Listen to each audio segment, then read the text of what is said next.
We have taken temporary control of this broadcast. You're tuned to Freakyvox Paranormal Entertainment Radio. Don't touch that dial now. Virginia Dare. Her name might sound familiar to you. History remembers her as the first English child born in America, but her story is shrouded in what has since become America's first real mystery. In the late summer of 1587, a group of English settlers arrived in what would become coastal North Carolina, and together they built the first functional village in a new world. But what many may not realize is this was actually a second attempt. You see, just 2 years earlier, Sir Walter Raleigh established a colony on what is now Roanoke Island. But the colony was an abject failure. Believing their future was in the New World, another man was sent, John White. And he wasn't alone. 115 additional passengers, including his own daughter, left England and arrived on Roanoke Island, where White was tasked with moving the settlers inland and establishing the city of Raleigh. But unfortunately for him and his settlers, White found himself the victim of fate. While on an expedition inland, White and the settlers passed through the failed colony established just 2 years prior, but due to a series of misfortunes, the original colony was unable to sustain itself. Those who remained to keep the land claim convinced White and his settlers to stay. Later in the year, White realized that in order to grow and survive in this new world, he would need valuable supplies, and so he alone ventured back to England, leaving behind the settlers, his daughter, and the baby Virginia Dare. Upon his return to England, however, White found himself once again the victim of circumstance, as war had come to the shores of England, and by royal decree, all available ships were to be utilized in what became known as the Anglo-Spanish War. This setback held White for an additional 3 years before he was able to resupply and set sail back to his colony. Upon his long overdue return, however, he discovered what would go down in history to be known as the Lost Colony. Not a soul was to be found, and no evidence of foul play. Outwardly, it would appear as though all of the settlers vanished off the face of the earth, and the only clue to what may have happened was a carving left on a fence post. One single word: Croatoan. White believed this to mean that the settlers had moved to Croatoan Island, but as fate would once again have it, difficulties in navigating a search and rescue caused White and the other ships to return to England, leaving the fate of the colonists forever unknown. Now, many attempts to discover the whereabouts were made, and over the years, many attempts to find new clues have been keeping archaeologists continuously looking, and while there may be a logical explanation, or even one that was purposely hidden, the foundations of this new world that would become the United States of America were laid in mystery, and upon them, legends elsewhere in this new land would begin to construct the world we know today, proving that legends never really die, nor does our desire to understand them centuries later. It's time. Buckle up, kids, and get ready to face your fears. Freakyvox Paranormal Entertainment Radio. What's up, freaks? You're tuned to Freakyvox, your one-stop shop for all things that go bump in the night. I'm your host, Rob, and if you're just joining us tonight, you're probably asking yourself, who the hell is this guy and what does he want? Get off my lawn. Let me tell you what this is all about. To put it bluntly, fear. You see, fear is a kind of magic, one that we never really truly grow out of. Now, I say this because children are raised on myths like a red-clad fat guy who breaks into your house in the middle of the night while you're sleeping and leaves toys for, reasons, or a rabbit that shits colored eggs all over the backyard once a year. But over time, these things transition from fact to fiction, and we hand them down to the next generation to keep them alive and go about our business, being mundane, tax-paying adults. But when it comes to fear, that never really goes away now, does it? Scenario. You walk down into an old, dusty basement. Maybe you're there to get a box. Maybe that's where your washing machine is. Maybe that's where you hide your collection of bodies. The why doesn't matter. You're here now in this dimly lit room surrounded by stone and cobwebs and that familiar smell of mildew. You can see the ancient dust floating around as it hits that one panel of light coming from those rectangular, almost too small to escape-sized windows. And then there's this feeling inside you now. You're all alone in this house, but more importantly, you're vulnerable in this place and you can't explain why. Whatever task you came here to do, you complete with haste, pausing occasionally to maybe acknowledge that despite evidence to the contrary, you're not quite alone. And as you make your way back up those creaky old wooden stairs, trying your best not to run and focus all of your energy to your back as though you're manifesting a shield of some kind, you hear something. It could be any number of rational things. Maybe the house is settling. Maybe there's air in a pipe. The furnace may be kicked on. Mice? But that's not how you react to it, is it? No, see, you get that sick burst of adrenaline that courses through your veins, your heart rate increases, and suddenly you're sprinting up those stairs, and when you get to the top, you slam that door behind you and exhale, realizing that you've been holding your breath. So why were you scared? Why did something as simple as telling you this example resonate?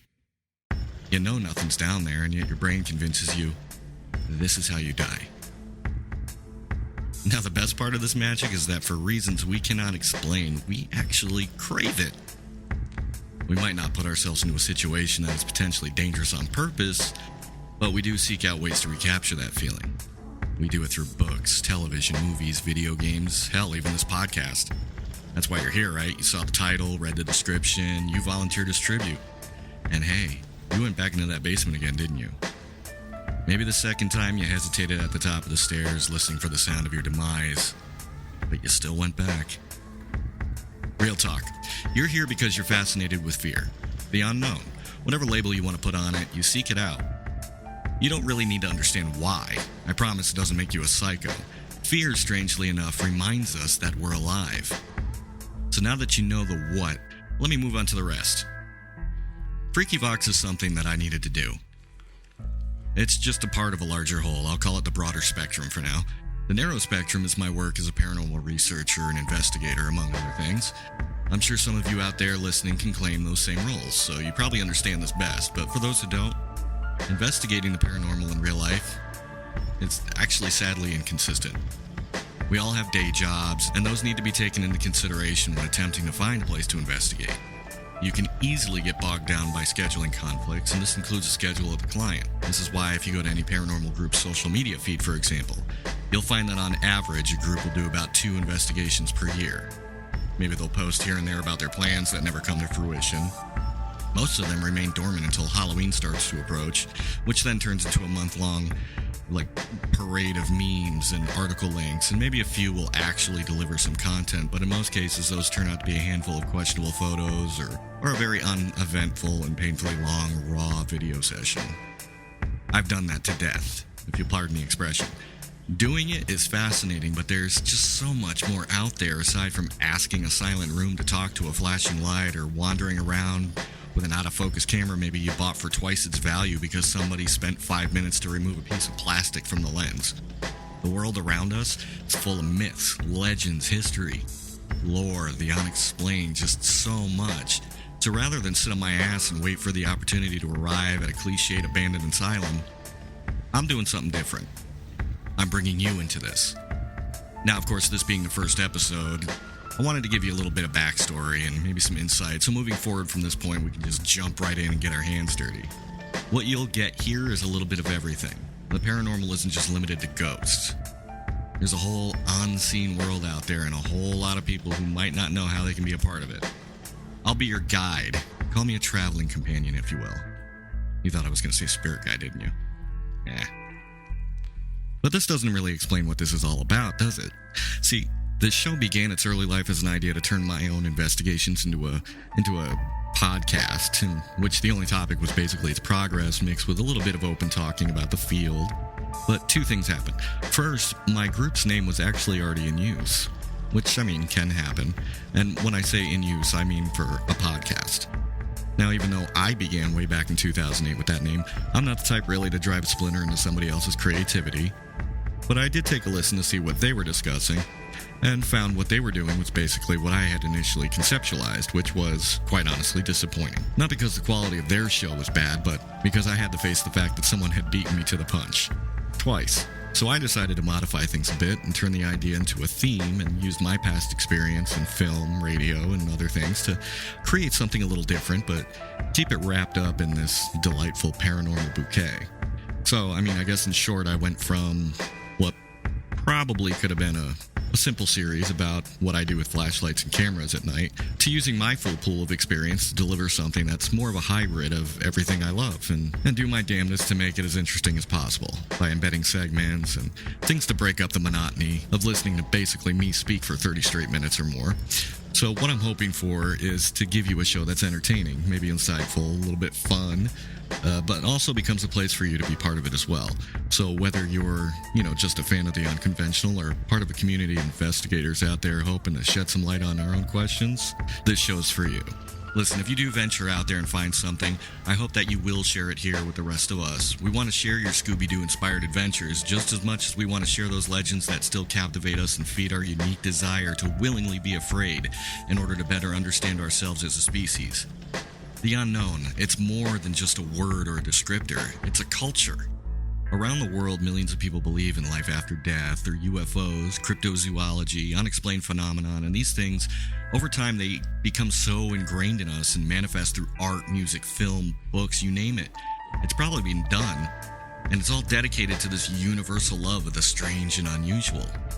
If you're listening right now, you're part of that culture. Embrace it. And that's what you can expect here. Diving into that culture. This first episode, consider it a delicate introduction. This is the butt-sniffing stage.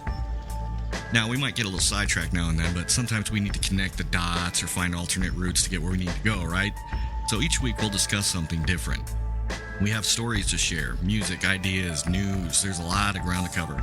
But this week, I just want to stick to the basics, warm you guys up. Forget the creepy part and all this for a few minutes and just focus on the reality of the word paranormal. In today's world, it's associated with ghost hunting. Specifically, the myriad of shows that have taken over channels like Discovery and Travel. Eventually, we'll talk about those in the future, but right now we need to have a little chat about the elephant in the room. Coming up, we'll sit down and talk about what not to do. But forewarning listeners, from this point on, we get real. So if you have any, shall we say, delicate sensibilities, you've been warned. We'll be right back. And now, some news.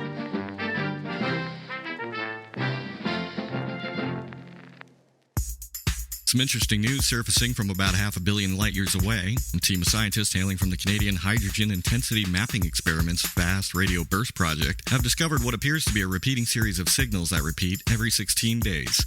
As of today, there's no indication as to what's creating this pattern, but if one were to consider for a moment, about 42 years ago, NASA launched the Twin Voyagers, each broadcasting music, messages, and images from our planet to those who might try to intercept it. Now, those two craft are between 12 to 14 billion miles from home. But wouldn't it be interesting if their message was actually received and we're now just getting a reply? It's unlikely given the math, which suggests that this signal could be ancient, but then we barely scratched the surface of possibilities here at home, so who knows? The truth might still be out there.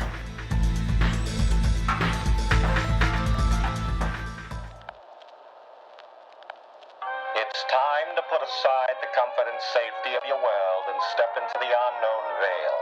Peer into the shadows where doubt becomes truth and where the deepest recesses of your mind become fact. It's time for Midnight Macabre. tonight's episode, Broken Curfew. One summer night in Huntsville, Alabama, little Susie Weathersby went from being the adorable little girl with pigtails covered in the sugary syrup of her favorite lollipops to a stark reminder that life is a precious commodity. But little Susie is only the most in a recent series of mysterious kidnappings occurring around the playground at Maple Hill Park. Struck with terror, the fine people of this town convened and enforced a curfew to protect their children. But in this era of rebellion, from our teenage youth, the people will come to realize a terrifying truth. In this model home of the perfect American family, the seeds of that rebellion have already taken root in Johnny Caraway, who is about to find himself outside the safety he takes for granted. And it has been 4 weeks since the disappearance of little Susie, and lawmakers fear there may be no reprieve for her parents.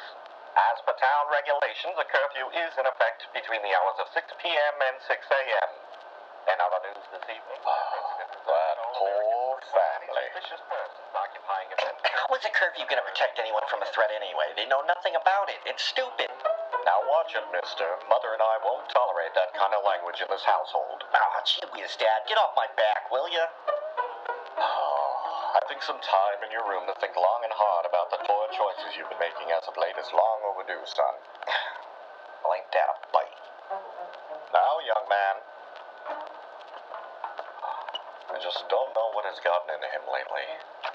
I fear that rock and roll music has gotten to him. I found cans of pop in the trash yesterday. What am I gonna do? As Mr. Caraway ponders the decisions of his son, upstairs in his room, Johnny lay in his bed when the sound of tapping on his window catches his attention. From the driveway below, Johnny's best friend Tommy waits as Johnny opens the bedroom window. Hey, pal, we got some pop and a pack of filterless cigarettes. You in? Gee, I don't know, Tommy. My folks said I was grounded. Don't be such a square. Joey says he's bringing some beer. All right. Where we going anyway? Maple Hill. It's gonna be aces. Oh, we gotta beat feet now. The curfew patrols are starting soon. Against his own better judgment, Johnny crawls out the window, and he and Tommy sneak to the park at Maple Hill, where terror awaits them. Hey, Johnny, what gives? You've been quiet all night. Yeah, Johnny, you're being such a party pooper. What's with the royal shaft, fellas? I'm fine. Just worried is all. This is where that girl was taken from. It gives me the willies. Oh, God. Are you for real? The girl probably got lost in the woods, and the stiffs at town hall are using this to keep us prisoners. Forget it, Johnny. It's all a load of hooey. Shh. Did you hear that? Hear what? No, I heard it too. Come on, fellas, this place is creeping me out. What, a swing set turns you yellow? What happened to you, Johnny? I just don't like it here, okay? Can't a fella just not like a place without getting a third degree? All right. Just calm down. Let's all just relax, okay? What? Whoa. All right, what's the gag? Something isn't right here. Guys, run! Oh my God, run! Bad news for those who don't follow the rules. Johnny, Joey, and Tommy are about to learn the truth of Maple Hill, but at what cost? Join us for the exciting conclusion next time on Midnight Macabre.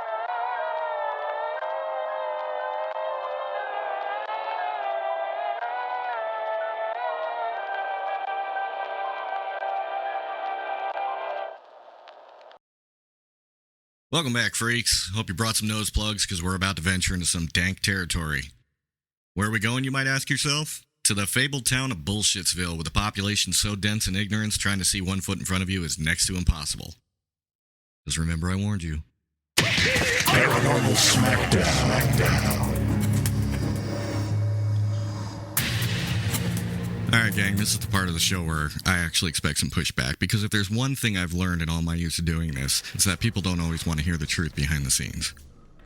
But this information, it's crucial, not only to weed out the evidence that ends up amounting to nothing, but to also grow and find a place of integrity and authenticity in the scientific community. But to get there, I think we could use a little tough love.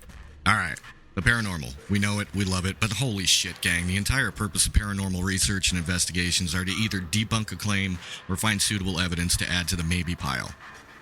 Sure, there's a ton of evidence out there that's incredibly convincing, and really that's the golden ring we all strive for, but at the end of the day, we're scientists. You might not see it that way because you don't own a cool lab coat or maybe have a secret volcano layer, but this is science, and it requires scientific theory to get us where we need to go. Metaphysics has its place in all this, but in order for us to actually be taken seriously, we need to talk about some things. First and foremost, your desire to believe is awesome. Box Mulder knew what he was talking about. But even on occasion, he had to stand there and watch Scully show him that not everything's paranormal. Sometimes dust is dust. Hell, most times dust is dust, so let's just get right into it. Let's talk about the dreaded O word. Orbs. Yeah, I just felt your collective eye rolls. Many of us understand what these things are, and most of us can agree on what they're not. But for a lot of people, literally anything resembling an orb in any photograph taken at any place, at any time of the day, is somehow attributed to the dead trying to make contact. And how weird is that it's always someone they know? Your beloved Aunt May dies while in Wichita, but somehow through sheer perseverance, she's trying to reach out to you in a Taco Bell bathroom in Missoula. Side note, bathroom selfies are stupid. I said it, I have no regrets. Let me get this out of the way. If you take a picture of a strong light source, the sun, a lamp, Keanu Reeves, you're gonna see orbs if the light is intense or reflected. What you're seeing, however, are not the lonely souls of trapped miners, but lens flares, and if you've ever used a camera in the last 150 years, you might be familiar with the term. I could get into the technical definition of what they actually are and how they're created, but let's just put it this way. It's not a ghost. Neither are the millions of dead skin cells that you kick up every time you move. Neither is that moth. If you're investigating a home or a business or even the fabled haunted factory of doom, before you even turn on the camera, look around you. Is there a source for a potential draft? Air ducts, floor vents, open windows, an air purifier. Maybe one of your team members has terrible gas. Air currents mixed with dust will net you some profitable, quote-unquote, paranormal photographs and videos if your audience is gullible enough. But we don't want to spread misinformation. We want facts, and we want to educate those who might not know these things. Know what the hell you're looking at, and for the love of God, don't be one of those people who captures a photo of a very unhaunted mosquito and plasters it all over social media like you just found Bigfoot and changed mankind as a result. No, it's not, and no, you didn't. It's time to take our research and move it to the next level. But that's never going to be accomplished if we continue to promote what equates to a load of horse shit to the public and tell them it's a damn ghost.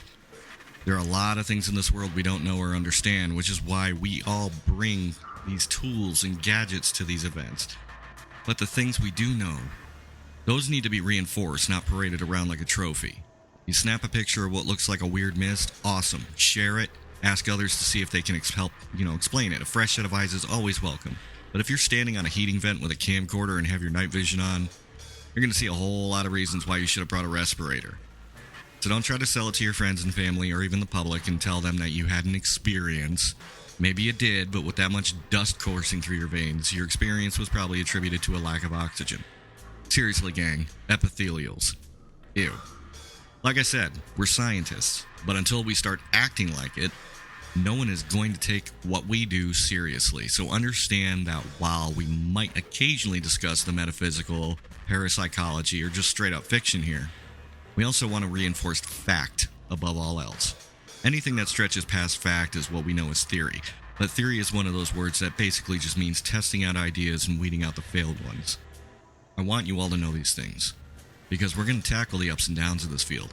We want to make sure that those of you listening who wish to take a journey into a dark manor with nothing but your wits and a camera, you need to understand that facts are often misinterpreted when paired with that magic we talked about earlier. But you're not alone. I've been scared shitless by things as ridiculous as tripping over my own shoelaces in a dark room. You know it's a shoelace, I know it's a shoelace, but in the moment, I also knew it was a demon with an affinity for extracting my liver, so those of you with a vested interest, we want you to know these things too because we rely on you to act as our eyes and ears, as we can't always trust our own senses. Fear is a powerful thing, but equally powerful is blind faith. In our next episode, we'll tackle this more in depth and tell you what you need to know to become an investigator, as why you should probably also not become one. Additionally, we'll be talking about the importance of survival horror video games, and we'll get more tales from Midnight Macabre. So join us again. Until then, hit that subscribe button, share us unapologetically to your friends and enemies, and if you like what you hear and you want to help make it better, check us out on Patreon and fling some loose change at us. We've got a lot of ground to cover, gang, and every little bit helps us get that much closer.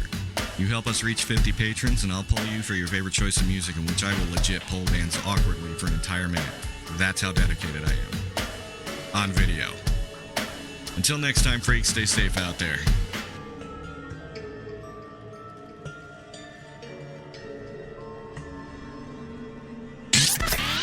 We now resume the normal broadcast.